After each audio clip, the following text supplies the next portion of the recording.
Ada dua kata yang sering bersandingan. Kita kenal betul kata itu, yaitu hak dan kewajiban. Kewajiban adalah sesuatu yang harus kita laksanakan. Hak, sesuatu yang harus kita terima. Keduanya berjalan pada alur keseimbangan. Bahwa ada orang yang lebih mengutamakan kewajibannya dan tidak begitu memikirkan haknya, kita katakan itu orang bijak. Ada orang yang menuntut haknya sesuai dengan kewajiban yang dia laksanakan, kita katakan itu orang yang adil. Ada orang yang hanya tahu hak, menuntut hak, tapi tidak pernah melaksanakan kewajiban, kita sebut itu orang yang tidak tahu diri. Muslim bersaudara. Islam membebaskan kita dari ras diskriminasi. Persaudaraan itu diikat dengan nilai akidah, melintasi geografis, melintasi etnis. Dari manapun orang datang, apapun warna kulitnya, dari suku apapun ia dilahirkan, kalau akidahnya sama, itu saudara kita sebagai sesama muslim. Di dalam menjalin persaudaraan sesama muslim itu ada hak-hak saudara kita yang harus kita berikan kepada mereka. Artinya kewajiban kita memberikan hak itu kepada mereka. Apa hak itu? Sebuah hadis menyatakan hak seorang muslim atas muslim lainnya 7. Yang pertama, al-ijlalu lahu fi ainihi. Ia memandang saudara muslimnya itu dengan respek, dengan rasa hormat, dengan istilah orang-orang tua kita dulu, nguwong ke uwong. Orang tuh ya dianggap orang apapun profesinya. Saudara muslim kita itu jadi pemulungkah dia, penarik becakkah dia, pekerja kasarkah dia. Ada rasa respek kita terhadap dia, rasa hormat kita kepada dia, dan itu karena nilai-nilai akidah, nilai keimanan, bukan karena profesinya. Kalau kita hargai orang karena profesinya semata, jadilah penjilat kita ini. Bukankah Rasulullah SAW telah memberikan contoh yang sangat baik kepada kita? Beliau oleh Al-Quran dituntun, Qul innama ana basyarum mislukum. Katakan kepada mereka Muhammad, umatmu, aku manusia juga seperti kalian. Seolah-olah Tuhan ingin berpesan, Muhammad, jangan tempatkan dirimu di atas yang lain. Ternyata Rasulullah Sallallahu alaihi wasallam yang begitu baik hatinya, begitu mulia akhlaknya, begitu luar biasa ibadahnya, entoh oleh Allah masih diberikan bimbingan. Qul innama ana basyarum mislukum. Katakan kepada mereka Muhammad, aku manusia juga seperti kalian. Jangan tempatkan dirimu di atas yang lain. Kemapanan sering menggoda dan menggeser idealisme kita. Kemapanan sering membuat kita memandang kecil yang lain. Ora pati ngewong ke wong. Tidak bisa lagi mengorangkan orang. Sedikit punya jabatan, dada besar, hidung mekar, telinga lebar. Tidak ada apa-apanya orang lain. Tidak demikian mentalitas kita dalam berukhuwah, dalam bersaudara. Al-ijlalu lahu fi ainihi. Seorang muslim memandang muslim lainnya dengan rasa respek, ada rasa hormat, dan itu karena pertalian akidah semata-mata. Sekali lagi, apapun profesinya. Yang kedua, wal wuddu lahu fi sadrihi. Ada rasa respek, lalu yang kedua, ada rasa cinta di hatinya kepada saudaranya itu. Kesenangannya membuat kita senang, kesulitannya membuat kita juga ikut merasakan sulit.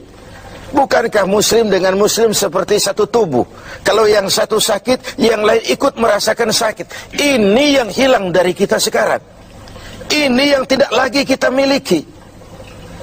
Ketika ibu jari tersandung batu, mulut berkata aduh, kepala ikut pusing, air mata mengalir tanpa komando, refleks terjadinya. Bahkan tidak pernah ada ibu jari tersandung, mulut malah nyumpahi, rasain aja sendiri. Tidak mungkin seperti itu. Begitulah kita dalam menjalin komunitas sebagai seorang muslim. Ada rasa cinta di hati kita. Kemajuannya membuat kita senang. Semakin tinggi dia, semakin menjulang dia, semakin ikut senang kita. Senang dengan orang yang senang. Susah kalau melihat dia susah. Itu yang kedua. Lalu yang ketiga, wal muwasat lahu fi malihi, menyantuni dia di dalam hartanya. Ada proses take and give. Dia kaya, kita bersama mendampingi bagaimana dia bisa memanfaatkan hartanya di jalan Allah dengan cara yang baik. Dia memerlukan, bisa kita memberikan bantuan dengan tidak perlu mengharap balasan dari dia, karena keikhlasan tentu hanya mengharap balasan dari Allah Subhanahu wa ta'ala. Ketika kita memberikan sesuatu kepada yatim, kepada mustad'afin, kepada orang-orang yang lemah, dia mungkin tidak akan bisa membalasnya seketika, tapi Allah tidak akan berdiam diri tentu. Wallahu fi aunil abdi madamal abdu fi auni akhi. Allah akan selalu menolong seorang hamba selama hamba itu masih mau menolong saudaranya. Yang keempat, wa ayyuharrima ghibatahu. Dia tidak melakukan menggunjingnya, dan tidak juga mau mendengarkan pergunjingan orang tentang saudaranya itu. Inilah hebatnya muslim. Karena apa? Al-istighal bi'uyubil khalqi. Orang yang terlalu sibuk mencari kekurangan orang lain, itu pertanda orang yang mati hatinya. Muslim itu saudara kita, digunjing orang dia, perih kita dibuatnya.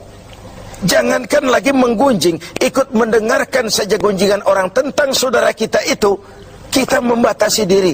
Maaf, saya tidak ikutlah, saya keluar saja kalau ini yang kita bicarakan. Bukankah kita lebih suka jadi tukang kipas? Kalau ada orang ngomongin orang, walaupun kita nggak tahu, kita ngomporin, kita ngipasin, dan begitu seterusnya.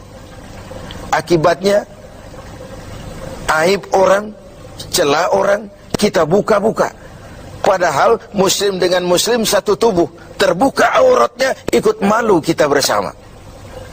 Karena itu, hak dia untuk tidak digunjingkan, kewajiban kita untuk tidak menggunjingkan, bahkan tidak juga suka mendengarkan dia digunjingkan juga oleh orang lain.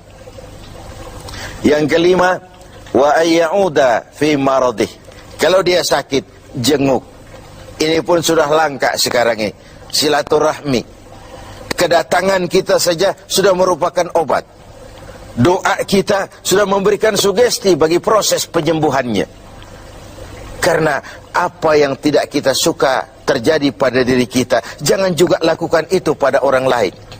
Apa yang ingin orang lain lakukan terhadap kita, harus juga kita mau melakukannya kepada orang lain. Kalau kita ingin dihormati, belajarlah menghormati orang lain.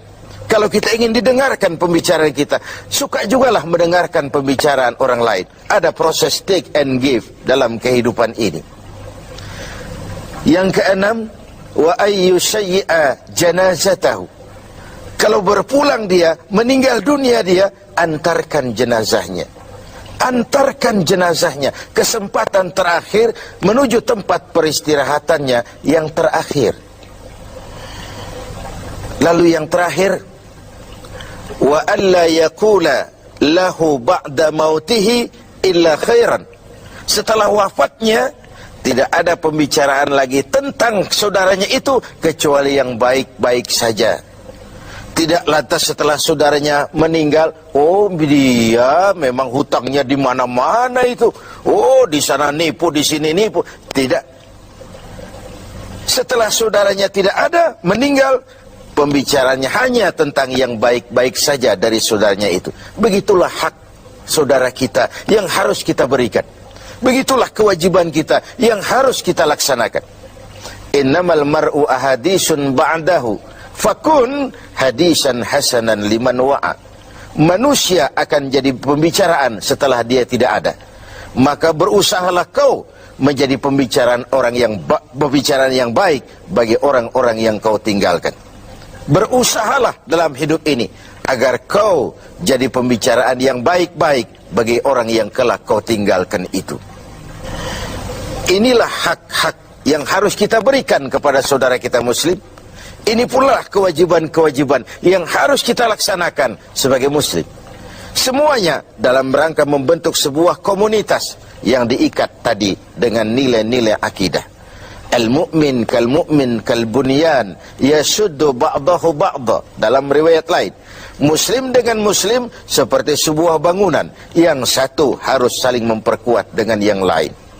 Sebuah bangunan dinamakan rumah karena ada yang mau jadi tiang, mau jadi jendela, mau jadi pintu, mau jadi genteng. Begitulah umat ini. Ada dia yang jadi pejabat tinggi, ada dia yang jadi pemulung, ada dia yang jadi tukang beca. Pendeknya, tidak ada pekerjaan halal yang hina. Dan jangan karena profesi menyebabkan kita memandang remeh dan ringan orang lain, betapa dan apapun dia.